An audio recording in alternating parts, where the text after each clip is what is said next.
Well, hello and Happy New Year to all you potential rock stars and fellow pretenders. Today we have another new guitar. Yes, I winked a little bit last time because this was kind of on the horizon for me when I did the PRS S2 studio video. I knew that I just had the want tos, which is as I've heard, it's worse than the can't help it.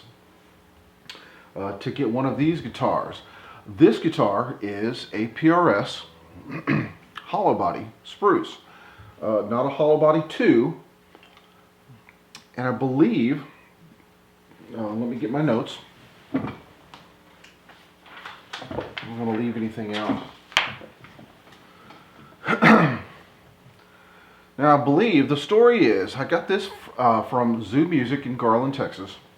And as I understand, I've just moved back to the DFW area, actually outside the DFW area. Zoo Music has been kind of in and out of operation for the last number of years. I'm not sure exactly what that story is, but apparently this is a new old stock guitar. That's the story. Excuse me. This is a 2008 model PRS.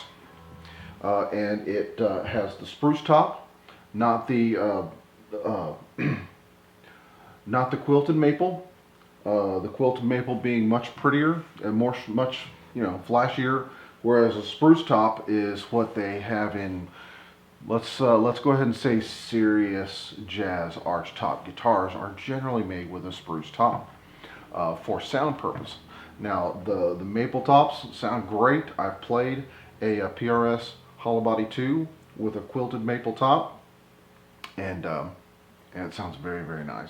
It was one of those, ooh, I gotta have one of these moments. Of course, that guitar was priced quite a bit higher than this one. So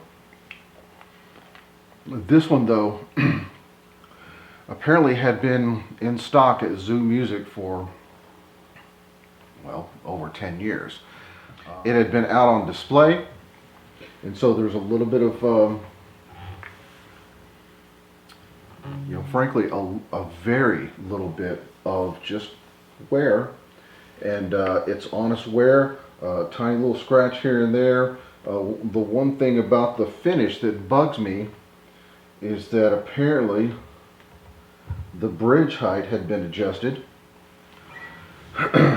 with the wrong screwdriver, because this is messed up, this is boogered up a little bit, so I'm a little disappointed about that. I didn't see that until after I had brought it home.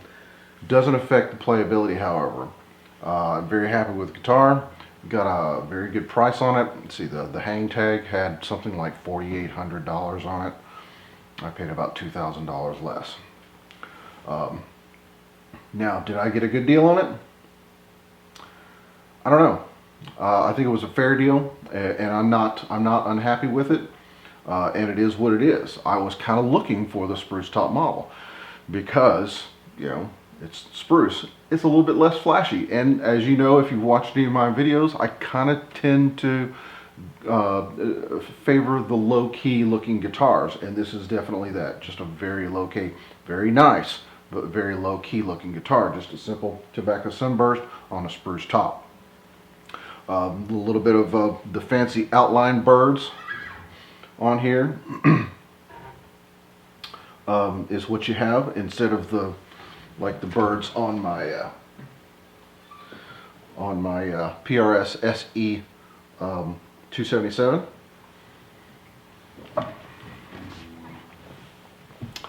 And so far, it's a great guitar. This one is the model with the LR Bags acoustic pickup. As you see, it's a different looking pickup, as you can see, and also the third knob and the second switch. And of course, as this works, right now I have it in acoustic mode with this tiny little switch up all the way. Is just sending a signal from the acoustic pickup. If I were to switch this down, it combines both pickups, both the magnetic pickups, whatever configuration I have switched here will come through, and all the way down will be just the magnetic pickups, using whatever configuration that this switch, dictates. So, and I started out with a little bit of acoustic strumming, which, man, I gotta say, initially I'm very impressed with the acoustic sounds coming from this.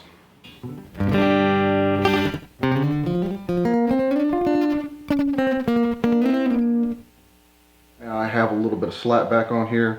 I pulled up a channel on my Helix LT. Basically, I have a mic preamp with a little bit of chorus, a little bit of slapback, and a little bit of hall reverb. With all those together, it starts to sound a little bit thick, but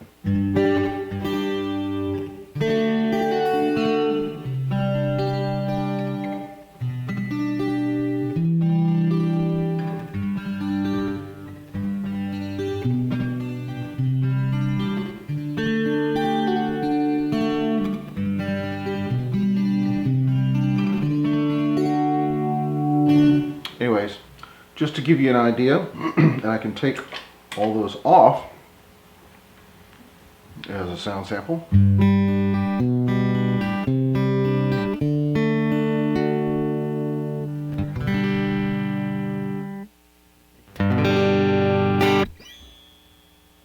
Now, I haven't played acoustic in a while, and when I did, I was playing, in church and stuff, and generally just banging out cowboy chords. And with an electric guitar, I'm playing a whole different style. I'm doing a whole lot more things up the neck with a much lower action, with much smaller string. With much smaller strings. And so this plays like an electric guitar. It does not play like an acoustic. It is very light, and I don't want to hurt it. I'm sure I wouldn't hurt it, but I'm not going to go banging on it like I do an acoustic. And of course, when I bang on an acoustic, it generally starts to show wear and tear, on the top and on the frets and stuff like that. But probably not going to do that with this guitar. This having the acoustic pickups is a plus. I like it. I don't see myself needing it, unless I got some sort of solo acoustic gig where, maybe I'll take a break from playing jazz and then switch over to acoustic and, do a little James Taylor. I'm not that good, but the possibility is there, and maybe I can get to that good. We'll see. What's that? Another issue with the sale of this guitar is it came with a hard case that was just wrecked. I don't know what the deal is. I don't know where it had been. It had clearly been in water at some point, because all the vinyl Tolex or whatever the covering is was, coming off, and I'll roll in a picture to show you. It is, it's kind of a loss. It smells like mildew, and I didn't notice that until I got it home. But it's going to have to be replaced if I ever take this somewhere that needs a hard case, because right now I could go in any of my PRS soft cases just fine. But if I ever were to fly with it or something like that, I would need to replace that case, because that case is just disgusting. And I just say that, just fair warning. And it's a good idea to check those kind of things out whenever you buy a new guitar from a store. And just as a PSA, if you're in the Dallas area and you're looking for a nice guitar, I think the story with Zoo Music and Garland is that they are, sometimes they're open, sometimes they're not, but they do have an inventory of some very, very nice guitars, and some of them are new old stock, and they are, I think, you know, they made me a pretty good deal on this one. They might be able to make another good deal. I did see a Hollowbody II with a kind of a plum finish. Had the curly maple, quilted maple, with a plumish finish.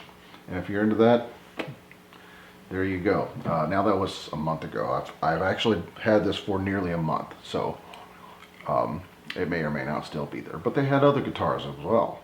Okay, going to the part of the guitar that I actually spent the money for. Excuse me.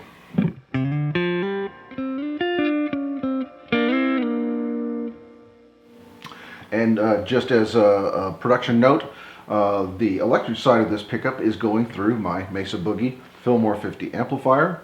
I have it kind of set up especially for the jazz guitar. Since I'm solo, I've got the mids scooped out quite a bit, as you can, I don't know if you can see from the camera. But I do have it set up with a fair bit of reverb and a fair bit of treble as well. So.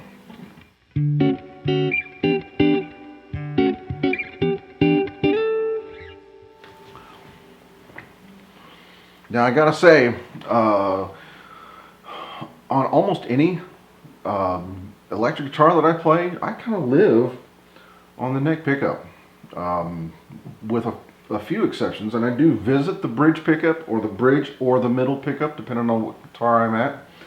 But I only visit the bridge and middle pickups. I live on the neck pickup, and I just I couldn't tell you why. It's just those slightly mellower, smoother tones that I kind of dig. You know, the lead tones from the bridge pickup are just not where I live. It's not the tones that I want unless I'm specifically going for something different.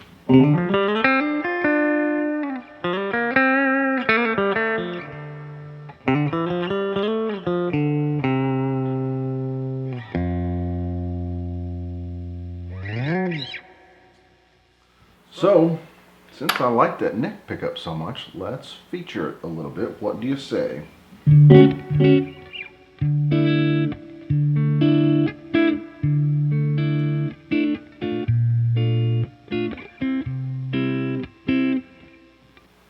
Let's give the Boss RC10R a little spin. Let's see if I can make this work.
And just a couple of issues I wanted to point out too, in case you're curious, is well, for one thing, having two cables plugged in is a little bit fussy. Of course, I like to use angle cables.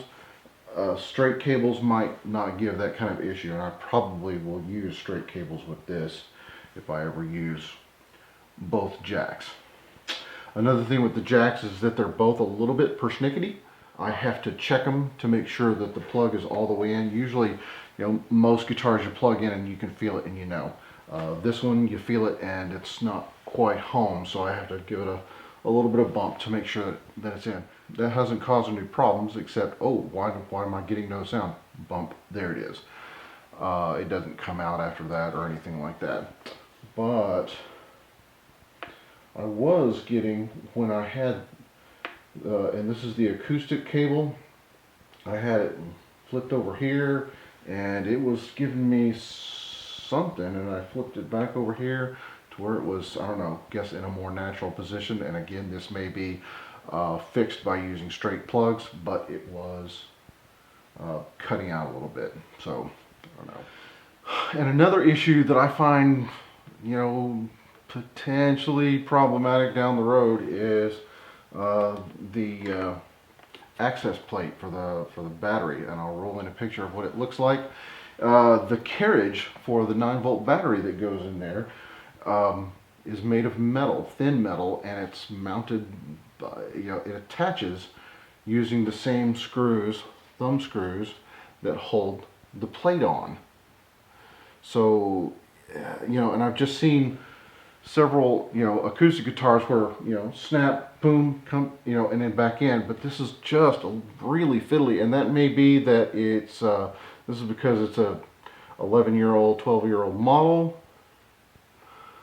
But I don't know. It seems a little bit iffy. It looks like, and this is something that makes me think maybe this guitar was demoed a lot more than they let on. That carriage seems to have been, I don't know, in and out a bit. The holes that the screws go through look to be, I don't know, I'll roll in a picture and you'll be able to see. One thing that I will say is that it came very, very close to being completely intonated correctly, or as close as you can get on a guitar. But the LR Baggs bridge, the intonation adjustment is on a screw head on this side of the bridge, not this side where you can access it. I don't know, maybe with a long screwdriver you can get in there and adjust those while the strings are on it. Otherwise, you have to take the strings off to adjust the intonation, that's just, you know, come on, this is 2020. Well, today. It's 2020. So, that's just one thing that I find a little bit less than ideal. Otherwise, I do love this guitar. I love it a lot. And I'd like to talk about, and I might do a part 2 of this video just to talk about intangibles, to see why it is that a guitar that was, you know, originally priced at nearly $5,000, I got it for less than $3,000. But that's a lot more than I've ever spent on a guitar before.